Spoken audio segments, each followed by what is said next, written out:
ಎಲ್ಲರಿಗೂ ನಮಸ್ಕಾರ. ಮಿತಾಸ್ kitchen and life ಸ್ಟೈಲ್ಗೆ ಸ್ವಾಗತ. ಸ್ನೇಹಿತರೆ, ಇಲ್ಲಿ ನೋಡಿ ಬೀಟ್ರೋಟ್ ತಗೊಂಡಿದ್ದೇನೆ. ಹಾಗೆ ಅದರ ಜೊತೆಯಲ್ಲಿ ಬೆಲ್ಲ ಕೂಡ ತಗೊಂಡಿದ್ದೇನೆ.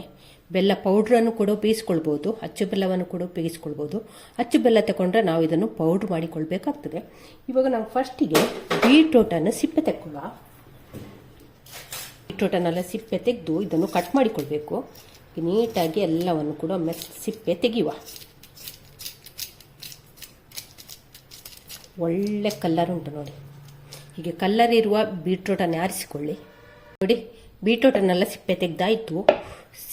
ಕಟ್ ಮಾಡಲಿಕ್ಕೆ ಮೊದಲೇ ನಾವು ಬೀಟ್ರೋಟನ್ನು ತೊಳಿಬೇಕು. ಕಟ್ ಮಾಡಿದ ನಂತರ ಬೀಟ್ರೋಟನ್ನು ತೊಳೆಯೋದಲ್ಲ, ಯಾವಾಗಲೂ ಕೂಡ ಕಟ್ ಮಾಡಲಿಕ್ಕೆ ಮೊದಲೇ ಬೀಟ್ರೋಟನ್ನು ತೊಳೆದ್ರೆ ಆಯಿತು. ಇನ್ನಿದನ್ನು ನಾವು ಚಿಕ್ಕ ಚಿಕ್ಕದಾಗಿ ಕಟ್ ಮಾಡಿಕೊಳ್ಳುವ. ಹೀಗೆ ಕಟ್ ಮಾಡಿ ಹೀಗೆಲ್ಲವನ್ನು ಕೂಡ ಈ ರೀತಿ ಕಟ್ ಮಾಡಿಕೊಳ್ಳಿ.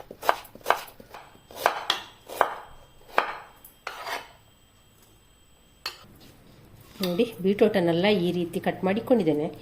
ಹೀಗೆ ಸಪೂರ ತೆಳ್ಳಗೆ ಕಟ್ ಮಾಡಿಕೊಳ್ಳಿ. ಚಿಕ್ಕ ಚಿಕ್ಕ ಪೀಸಸ್ ಆಗಿ ಮಾಡಿಕೊಳ್ಳಿ. ಇನ್ನು ಇದನ್ನು ನಾವು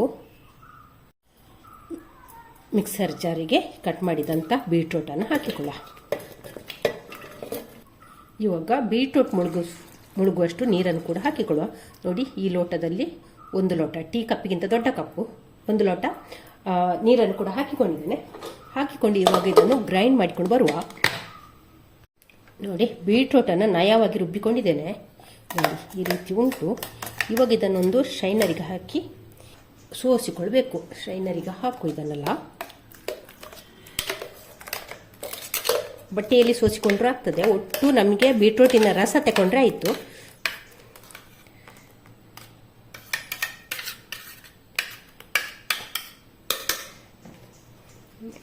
ಚೆನ್ನಾಗಿ ಇದನ್ನು ಸೋಸಿಕೊಳ್ಳ.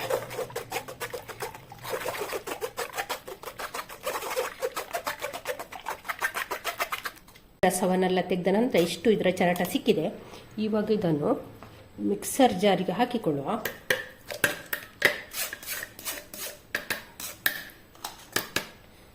ಹಾಕಿ ಇನ್ನೊಂದು ಸ್ವಲ್ಪ ನೀರನ್ನು ಹಾಕಿಕೊಳ್ತಿದ್ದೇನೆ. ನೋಡಿ, 1 ಕಪ್ಪಿನಷ್ಟು ನೀರನ್ನು ಹಾಕಿದ್ದೇನೆ. ಹಾಕಿ ಒಮ್ಮೆ ಚೆನ್ನಾಗಿ ಒತ್ತಡನ್ನು ಹಾಕಿ ಒಮ್ಮೆ ಚೆನ್ನಾಗಿ ಇದನ್ನು ಕದಕ್ಕುವ.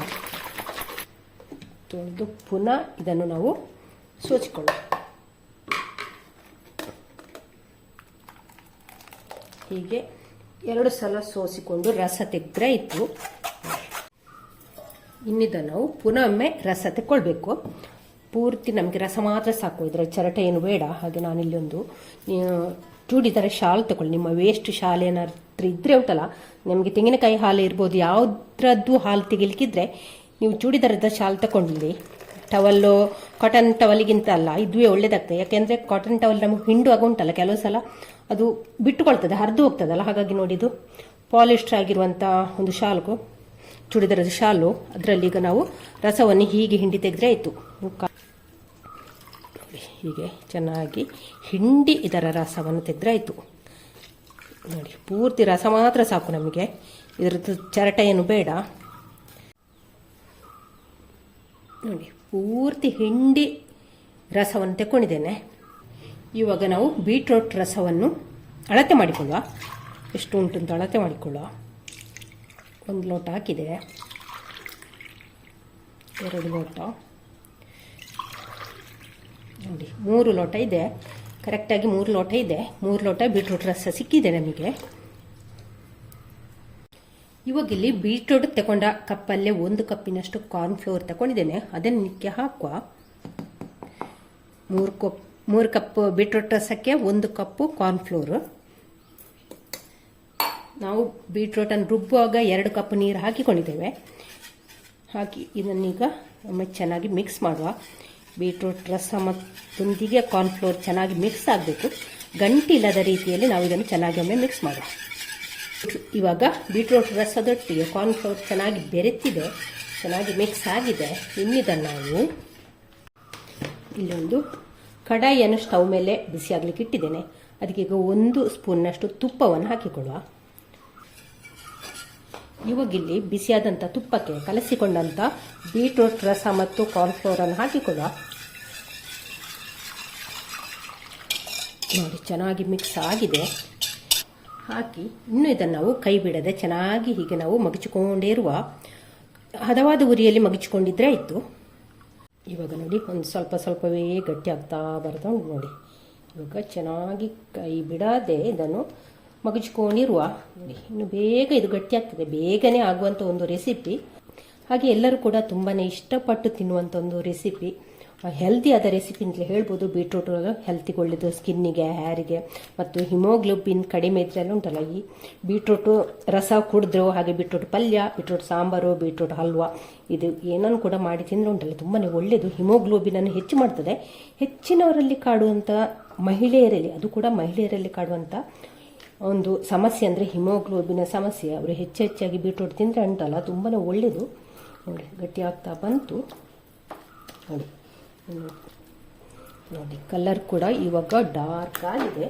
ಈ ಹೊತ್ತಿಗೆ ಇಲ್ಲಿ ನಾನು ಬೀಟ್ರೂಟ್ ರಸ ತಗೊಂಡೆಲ್ಲ ಅದೇ ಕಪ್ಪಲ್ಲಿ 1 ಕಪ್ಪಿನಷ್ಟು ಬೆಲ್ಲವನ್ನು ಸೇರಿಸ್ತಿದ್ದೇನೆ. ನೀವು ಬೇಕಾದರೆ ಬೆಲ್ಲದ ಪೌಡ್ರ್, ಆರ್ಗಾನಿಕ್ ಬೆಲ್ಲ ಹಾಕಿದ್ದು ನಾನು. ಆರ್ಗಾನಿಕ್ ಬೆಲ್ಲವನ್ನೇ ಹಾಕಿ, ಶುದ್ಧವಾದ ಬೆಲ್ಲವನ್ನೇ ಹಾಕಿ, ಇಲ್ಲ ಬೆಲ್ಲ ಇಲ್ಲ ಅಂತಿದ್ದವರು ಸಕ್ಕರೆಯನ್ನು ಕೂಡ ಹಾಕಿಕೊಳ್ಬೋದು. ಬೆಲ್ಲ ಹೆಲ್ತಿಗೆ ತುಂಬಾ ಒಳ್ಳೆಯದಲ್ಲ, ಹಾಗಾಗಿ ಶುಗರ್ ಪೇಷಂಟ್ಗೆ ಕೂಡ ಬೆಲ್ಲ ತಿನ್ಬೋದು ಹಿತಮಿತವಾಗಿ. ಹಾಗಾಗಿ ನಾನಿಲ್ಲಿ ಬೆಲ್ಲವನ್ನು ಉಪಯೋಗಿಸಿದ್ದೇನೆ. ಹಾಕಿ ಒಮ್ಮೆ ಚೆನ್ನಾಗಿ ಮಿಕ್ಸ್ ಮಾಡುವ, ಬೆಲ್ಲ ಪೂರ್ತಿ ಕರಗಲಿ. ಇವಾಗ ನಾನಿಲ್ಲಿ ಒಂದು 2 ಟೇಬಲ್ ಸ್ಪೂನ್ನಷ್ಟು ತುಪ್ಪವನ್ನು ಹಾಕ್ತಾ ಇದ್ದೇನೆ. ಇದಕ್ಕೆ ಜಾಸ್ತಿ ತುಪ್ಪ ಏನು ಬೇಕು ಅಂತಿಲ್ಲ. ಆವಾಗ 1 ಟೀ ಸ್ಪೂನಷ್ಟು ತುಪ್ಪವನ್ನು ಹಾಕಿದ್ದೆವು. ಇವಾಗ 2 ಟೇಬಲ್ ಸ್ಪೂನಷ್ಟು ತುಪ್ಪವನ್ನು ಹಾಕಿದ್ದೇನೆ. ಹಾಕಿ ಒಮ್ಮೆ ಚೆನ್ನಾಗಿ ಮಿಕ್ಸ್ ಮಾಡುವ. ಇಲ್ಲಿ ನಾನು ಬೆಲ್ಲ ಹಾಕಿದ ನಂತರ ಒಂದು 15 ನಿಮಿಷ ಆಯಿತು ಇದನ್ನು ನಾನು ಮಗಿಚಿಕೊಳ್ಳೋದು. ಇವಾಗ ಇದಕ್ಕೆ ಹುರಿದಿರುವಂಥ ಗೋಡಂಬಿ, ಯಾವುದೇ ಡ್ರೈ ಫ್ರೂಟ್ಸನ್ನು ಹಾಕಿಕೊಳ್ಬೋದು. ನಾನಿಲ್ಲಿ ಕಟ್ ಮಾಡಿದಂಥ ಗೋಡಂಬಿ, ಬಾದಾಮ್ ಹಾಗೆ ಒಣ ದ್ರಾಕ್ಷಿಯನ್ನು ಹಾಕ್ತಾ ಇದ್ದೇನೆ. ನಿಮ್ಮಲ್ಲಿ ಯಾವ ಡ್ರೈ ಫ್ರೂಟ್ಸ್ ಉಂಟು ಅದನ್ನೆಲ್ಲ, ಡ್ರೈ ನಟ್ಸ್ ಉಂಟು ಅದನ್ನೆಲ್ಲ ಇದಕ್ಕೆ ಒಂದು ಸ್ವಲ್ಪ ಫ್ರೈ ಮಾಡಿ ಹಾಕಿದರೆ ಆಯಿತು. ಒಮ್ಮೆ ಚೆನ್ನಾಗಿ ಮಿಕ್ಸ್ ಮಾಡುವ. 15-20 ನಿಮಿಷಕ್ಕೆ ಆಗ್ತದೆ. ಕ್ವಾಂಟಿಟಿ ಮೇಲೆ ಉಂಟು. ನೀವು ತುಂಬ ಮಾಡಿದರೆ ಒಂದು 20 ನಿಮಿಷ ಹಿಡಿತದೆ, ಸ್ವಲ್ಪ ಮಾಡಿದರೆ ಒಂದು 15 ನಿಮಿಷದಲ್ಲಿ ಆಗ್ತದೆ. ಹಿಟ್ಟು ಗಟ್ಟಿ ಆದ ನಂತರ ಕೂಡ, ಬೆಲ್ಲ ಎಲ್ಲ ಹಾಕಿದ ನಂತರ ಕೂಡ ಒಂದು 15 ನಿಮಿಷ ನಾವು ಇದನ್ನು ಚೆನ್ನಾಗಿ ಮಗುಚಿಕೊಳ್ಬೇಕಾಗ್ತದೆ. ನೋಡಿ ಸೈಡಿಂದೆಲ್ಲ ತುಪ್ಪ ಹರಡ್ತದೆ. ಆ ರೀತಿ ಇದನ್ನು ನಾವು ಮಗುಚಿಕೊಂಡ್ರೆ ಆಯ್ತು. ನಾವು ಬಾಕಿದ್ದ ಹಲ್ವ ಎಲ್ಲ ಮಾಡ್ತೇವಲ್ಲ ಅದೇ ರೀತಿ ಮಾಡೋದು. ಅಂದರೆ ಅಷ್ಟು ಟೈಮ್ ತಗೊಳ್ತಿಲ್ಲ, ಇದು ಬೇಗನೆ ಆಗ್ತದೆ.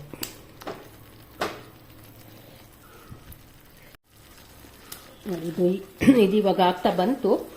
ನಾವಿಲ್ಲಿ 3 ಕಪ್ಪು ಬೀಟ್ರೂಟ್ ರಸ, 1 ಕಪ್ಪು ಕಾರ್ನ್ ಫ್ಲೋರು, 1 ಕಪ್ಪು ಬೆಲ್ಲ ಇಷ್ಟು ಹಾಕಿ, ಒಂದು 3 ಟೇಬಲ್ ಸ್ಪೂನ್ ತುಪ್ಪ ಇಷ್ಟು ಹಾಕಿ ಈ ಹೊತ್ತಿಗೆ ಕಲಸಿಕೊಂಡಿದ್ದೇವೆ. ನೋಡಿ ಸುಮಾರು ಒಂದು 20 ನಿಮಿಷ ನಾವು ಇದನ್ನು ಚೆನ್ನಾಗಿ ಸ್ಟವ್ ಮೇಲೆ ಇಟ್ಟು ಇದನ್ನು ಚೆನ್ನಾಗಿ ಮಗುಚಬೇಕು.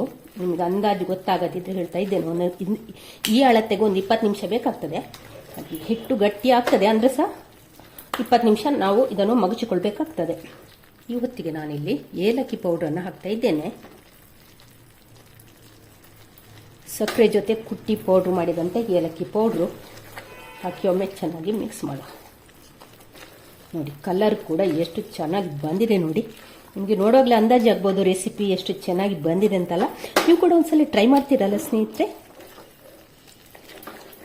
ನೀವು ಟ್ರೈ ಮಾಡ್ತೀರಿ, ಹಾಗೆ ನನಗೆ ಕಮೆಂಟಲ್ಲಿ ನಿಮ್ಮ ಫೀಡ್ಬ್ಯಾಕನ್ನು ಹೇಳ್ತೀರಿ ಅಲ್ವಾ.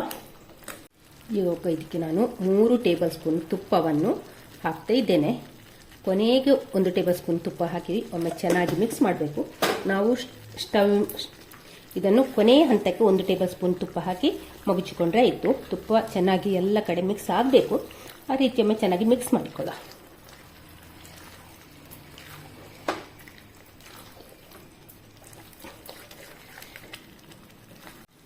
ನೋಡಿ ಇವಾಗ ಇದು ರೆಡಿ ಆಯಿತು. ನಾನಿಲ್ಲಿ ಸ್ಟವ್ ಆಫ್ ಮಾಡ್ತಾ ಇದ್ದೇನೆ. ನೋಡಿ ಸೈಡಿಂದೆಲ್ಲ ಎಣ್ಣೆ ಬಿಟ್ಕೊಂಡು ಬರುವ ಹೊತ್ತು ಕೂಡ ಆಯಿತು. ನೋಡಿ ಇನ್ನು ಇದನ್ನು ನಾವು ಇಲ್ಲಿ ಒಂದು ಟ್ರೇ ತಗೊಂಡಿದ್ದೇನೆ. ನಾನು ಗಾಜಿನ ಟ್ರೇ ತಗೊಂಡಿದ್ದೇನೆ. ಸ್ಟೀಲ್ ಇದು ಕೂಡ ಆಗ್ತದೆ. ಇವಾಗ ಇದಕ್ಕೆ ಒಂದು ಸ್ವಲ್ಪ ತುಪ್ಪ ಹಾಕಿಕೊಳ್ಳ. ತುಪ್ಪ ಹಾಕಿ ಒಮ್ಮೆ ಚೆನ್ನಾಗಿ ಸ್ಪ್ರೆಡ್ ಮಾಡುವ. ಸೈಡಿಗೆಲ್ಲ ಹಾಕಿಕೊಳ್ಳ. ಇದಕ್ಕೆ ಹುರಿದಂಥ ಬಿಳಿ ಎಳ್ಳನ್ನು ಹಾಕಿಕೊಳ್ಳ. ಹೀಗೆ ಮೇಲಿಂದ ಹೀಗೆ ಸ್ಪ್ರೆಡ್ ಮಾಡಿದರೆ ಆಯಿತು.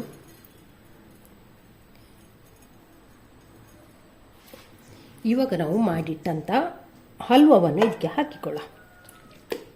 ಎಲ್ಲ ಸೈಡು ಕೂಡ ಚೆನ್ನಾಗಿ ಲೆವೆಲ್ ಮಾಡಿದರೆ ಆಯಿತು.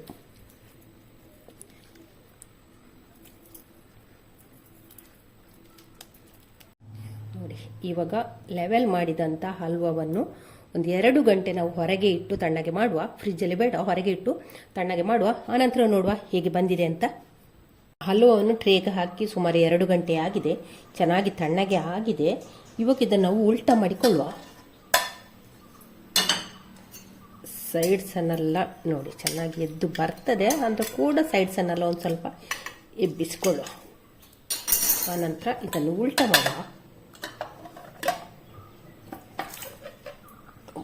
ನೋಡಿ ನೋಡಿ ಎಷ್ಟು ಚೆನ್ನಾಗಿ ಬಂದಿದೆ ನಮ್ಮ ಕ್ಯಾರೆಟ್ ಹಲ್ವ. ನೋಡಿ, ಇವಾಗ ಇದನ್ನು ಕಟ್ ಮಾಡಿಕೊಳ್ಳುವ. ಇವಾಗ ನಮ್ಮ ಹಲ್ವವನ್ನು ಕಟ್ ಮಾಡಿಕೊಳ್ಳುವಂಥ ಸಮಯ. ನೋಡಿ, ಚೆನ್ನಾಗಿ ಸಾಫ್ಟಾಗಿ ಬಂದಿದೆ.